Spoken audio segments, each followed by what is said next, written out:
The Revival. Here's the other big piece of news this week. The Revival. The big news is that the Revival finally got a win over the Lucha House Party on Monday, but it may be too little too late to keep them in the company. Sean Ross Sapp of Fightful.com said that there were many within WWE who were fearful that Dash and Dawson might soon be finishing up with the company. I can't imagine why. Now they're fearful. Now they're fearful. The night after WrestleMania 33 is when the Revival made their main roster debut. And Dash Wilder almost immediately, a few weeks later, fractured his jaw. They had to wire his jaw shut. And he was out for a few months. Tough luck, right? Tough luck for the Revival. Even tougher is when he came back. And almost immediately after Dash came back, Scott Dawson hurt his bicep. And he was out for about 5 months. These guys just couldn't catch a break. But then they got healthy again. And from their very first loss that they suffered at Raw 25, which was a year ago this month, they have done absolutely nothing of note on television. Nothing. Other than being jobbed out to a piñata. All of a sudden, WWE is fearful that they might ask for their release.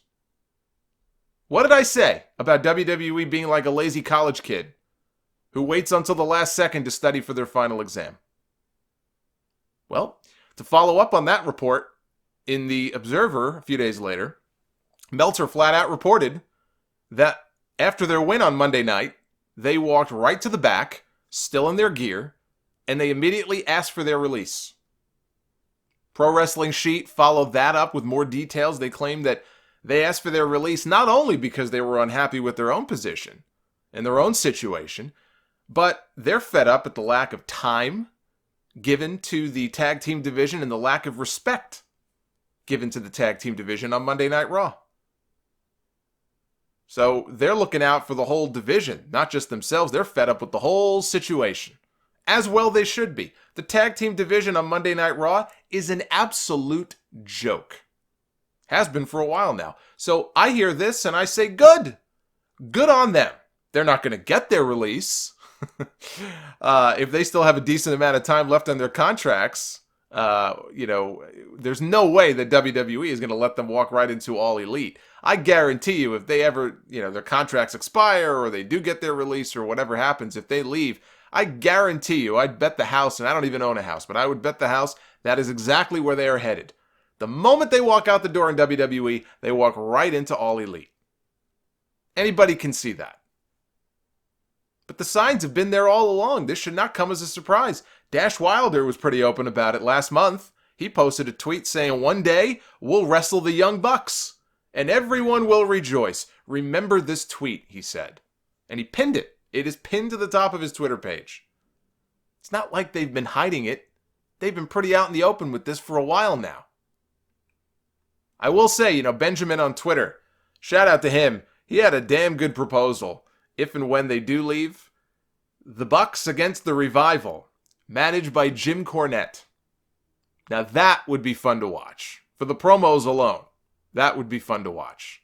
But that being said, again, I would be stunned if WWE lets these two guys walk, especially if they've got a year, 2 years left in their contracts. Look, depending on the lay of the land with the wrestling landscape, things could be very different 6 months from now or 8 months from now than they are today.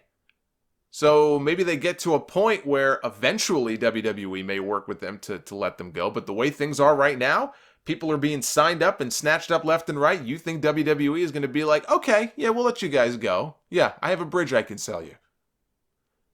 Same thing with Mike and Maria Kanellis. They were also in the news this week. Ryan Satin reported a news item claiming that Mike and Maria had also requested their releases from WWE.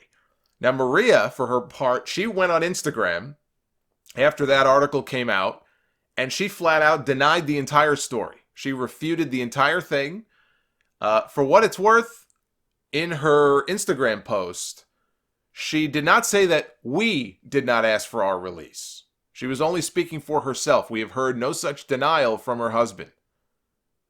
Even still, Satin followed up on that. He said he stands by his story. He's got sources in the company that are solid. He didn't apologize. He said, I'm standing by what I wrote. Sean Ross Sapp over at Fightful, he backs him up. He says he spoke with multiple people in WWE, wrestlers and employees, and they all back up Satin's story and say that the two of them did in fact ask for their releases, and they were both denied. I believe Satin on this one. It's one thing to have a person or a website, something goes in the Torch or the Observer, and it's kind of like a blind item almost, and, you can believe it or not believe it, take it or leave it. In this case, you're talking about websites and sources here who, generally speaking, are very accurate and very trustworthy with their news. And now they're sticking up for each other, and they're verifying it with multiple sources, and they're saying the story is true, despite whatever she may say. Maybe she's trying to save face here. They're standing by their story. I'm going with them. I believe them over Maria in this case. I believe there is smoke to the fire. I think that she probably isn't very happy that got out. And so she's trying to walk it back. She's trying to knock it down for herself. Again, not for her husband. So I think there's definitely smoke to the fire here. When you have multiple sources saying the same thing, not just one or two, I believe they did ask for it. And this one I have mixed feelings about. The Revival has gotten the shaft. I think you could certainly argue that, absolutely. Mike and Maria, not long after they debuted, Mike goes to drug rehab for his addiction to prescription drugs, which his addiction and his issues obviously predated his time in WWE, yet WWE covered the cost of his rehab. By all accounts, right? I believe they paid for him to go to rehab and get cleaned up, and by all accounts, he has, and good for him. I'm very happy that he's doing better. I'm happy that he's clean and sober. I think that's great. But WWE pays for his rehab, and then Maria gets pregnant around the same time. It might have been a little before he went into rehab. Maybe that's why he went into rehab, which is a good reason, by the way. But she gets pregnant, goes out on maternity leave. I mean, I'm not going to blame WWE for not doing much with them. If they're unhappy, I think the blame cuts both ways on this. It's like when Karma came in. Remember when Amazing Kong, Awesome Kong came in and they dubbed her Karma? We had those great vignettes with the doll and everything, and she was in one Royal Rumble match, the Men's Royal Rumble. They did that very weird segment on Raw, I think it was, where she was in the ring surrounded by all the other, divas at the time, and I think she broke down crying, and we never saw her again. And the story was that she was pregnant. WWE had started promoting this woman not knowing that she was pregnant, or she went and got pregnant, and they took her off television. And then, I don't want to get into the whole, that was a very weird situation where I think she says she lost the baby, and there were some questions about it. But whatever the case was, I kind of felt for WWE in that situation, because they put clearly a lot of effort into promoting this woman and building her up to her debut, only for her to turn around and be like, oh, yeah, I'm pregnant, I can't wrestle. Yeah, if I'm WWE, I'm going to be frustrated as all hell in a situation like that. Here, they weren't even doing much with Mike and Maria anyway, so it didn't really disrupt any big storyline plans, but still. He's dealing with his drug issues. She gets pregnant. What can they do? What are they supposed to do with these two? If they're unhappy, the blame cuts both ways on this. For what it's worth, the two of them were being advertised as hosting the Power of Love collection on the WWE Network next month in celebration of Valentine's Day. They are no longer being advertised for it. They are no longer advertising the Power of Love collection with Mike and Maria on the network. Make of that what you will. I still don't think WWE is letting them go anywhere. Kanellis, could All Elite be an option? It could be. I could equally see him and Maria going back to Ring of Honor. There was some back and forth on Twitter a couple weeks ago that seemed to get a little testy between Matt Taven and Dash Wilder of the Revival, ironically. And I saw Maria got in. She butted into the conversation, and she was sticking up for Matt Taven, right? They used to be part of the Kingdom together in Ring of Honor, and it got a little tense, got a little testy there. So could I see them going back to ROH if they were to leave the company? Yeah, I could. They've probably got a couple of different places they could land. But this is the AEW effect. If you don't think it is, you got to take the blinders off, people. You know, the Observer last week said that WWE has been telling talent that if they get an offer from somewhere else, if they can provide written proof in writing of this offer, this great offer that they get, whether it's Ring of Honor, All Elite, wherever, they will double it on the spot. Because WWE, they have the cash to throw around. They will beat any offer made by any other promotion. WWE is in Best Buy mode right now with their own price match guarantee. This is why even the threat of competition is a good thing. And it's not just All Elite. All Elite Wrestling, again, they haven't even run a show yet. It's not just All Elite, it's MLW. And it's Ring of Honor especially. ROH has been throwing around money lately to lock up some pretty big names. Rush, you know, big name from the Mexican wrestling scene, CMLL. He's been in MLW. They kind of get the shaft now because they've been promoting him pretty hard. And all of a sudden he goes and signs an exclusive contract with Ring of Honor. So they sign Rush, they sign Bandito. Apparently Bandito got a blowaway offer from WWE. And he still signed with Ring of Honor. And that's the thing that should scare WWE the most. These smaller promotions, they can offer something that WWE, I won't say can't. WWE can offer this if they wanted to, but it's not what they do. These companies can offer something that WWE will not.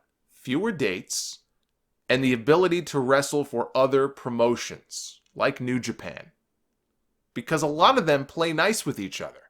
They have working relationships with one another, especially Ring of Honor in New Japan or Ring of Honor in CMLL.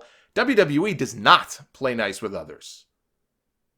They might be a little bit better at that now than they used to be. They have partnerships and alliances with some of the independent promotions. For example, in the UK, Progress, ICW, Gabe Sapolsky, he's part of the NXT team now, and so they play nice with Evolve. They basically use Evolve, let's be honest, as a feeder system for WWE. It's not like Evolve is some big, separate, independent entity with big television and WWE is in bed with them.